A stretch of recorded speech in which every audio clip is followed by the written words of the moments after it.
welcome back to the Gong Show. We've got Mr. George Moss with us now via Skype. Georgie, where are you? Man, I am driving. I'm in like northern Wisconsin right now, driving down to the studio. My goodness. Now, I told you, I said keep both hands. I've been on the road this past week. Just played in Grand Rapids, Minnesota last night. So, you had a show last night. Yeah, show last night up in Grand Rapids, Minnesota, like way north. It's pretty much Canada, so you'd feel right at home there. Well, I hope you said hi to my family. That's the main thing. I just saw you in Oshkosh, Wisconsin, too. Like, you were the busiest man on the planetoid. Yeah, man, Live Fest was crazy. We spent some time over there, got a chance to see you rocked out with Toby Mack and the band over there, hung out with Mr. Talkbox, and I was up there with Newsboys. It was really dope, man. It was really a good show. It was a great event. I loved being there.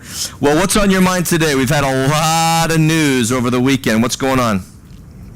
You know, the crazy thing is that I don't even watch TV. Like, I don't watch the news. All I do is kind of like, see what's going on via Twitter and my social networks. So I got a text the other night about the Trayvon Martin case, and it was someone saying, like, things are going to get crazy.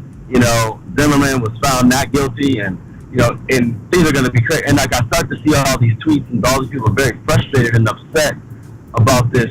I mean, this crazy story that's going on in the news. Now, my take on it is, I can't say a whole lot about the actual case because I didn't watch the case, nor was I there at the scene, nor do I know what happened. But what I do know is happening is that everybody is being so caught up in this news story,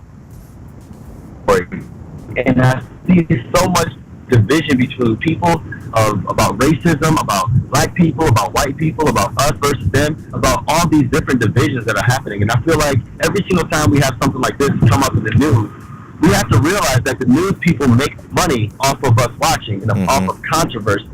And the enemy, I can see the enemy working so much by using this type of story to deceive us, to distract us, and to divide us against one another. I mean, the oldest war tactic in the book is to divide and conquer. And I feel like the enemy is doing a great job of dividing and conquering us with this one story, making it about racism and making it about all these things, when at the end of the day, somebody has died. Not one of us as black people, but a person. And somebody is on trial for them, and they went and got a trial through our judicial system. It was found they didn't have enough evidence to convict them. And instead of us being all up in arms and an uproar about, what should have happened and what shouldn't have happened, if we're that upset, find something to do to change the system, but don't allow this to be some sort of racist event that divides this country and divides people away from what we should be focused on, which is loving God and loving people, of all people. And if this is truly America, where we're all united, one nation under God, indivisible, with liberty and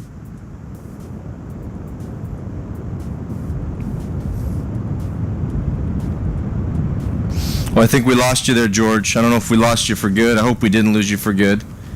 But what I love what you're saying is that we've allowed this event, this Trayvon Martin event, to divide us even further. And so many people are angry that they're calling this a hate crime. They're saying that this is a hate crime, and yet what we're producing out of a hate crime is more hate, rather than, what I think Jesus died for, which is that we would indeed be peacemakers, that we would be part of the solution, meaning we would get to know people that are different color than us, different socioeconomics than us, different than us. And so, well said. I don't know if we're going to be able to get him. Are you back, George?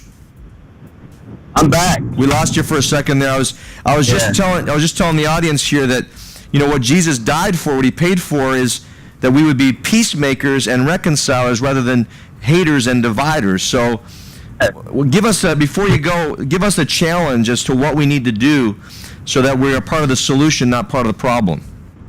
And I would just challenge everyone to say, look, search your scriptures and search what God will do. It's not about the politics of all of this.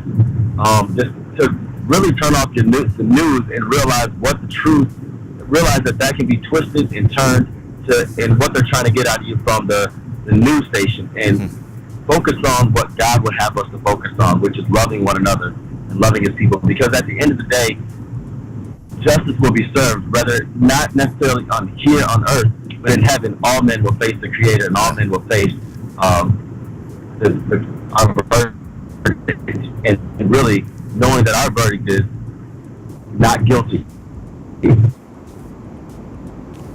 Even though we deserve to be on trial, we deserve to get the book thrown at us. Christ went to the cross and died, so that way we wouldn't have to pay the penalty for our sin. And the same is true for Trayvon, the same is true for Zimmerman. Yep. Good word, Pastor. Good word indeed. I want to make sure. Pastor, man. Well, I've seen you pastor, and you are a pastor indeed. So, hey, put that on me. Yeah, it's a lot of responsibility. Just one more hat for George Moss to wear. By the way, I was telling the crowd, the crew here in the studio, I love your red pants. Thanks, man. I appreciate that.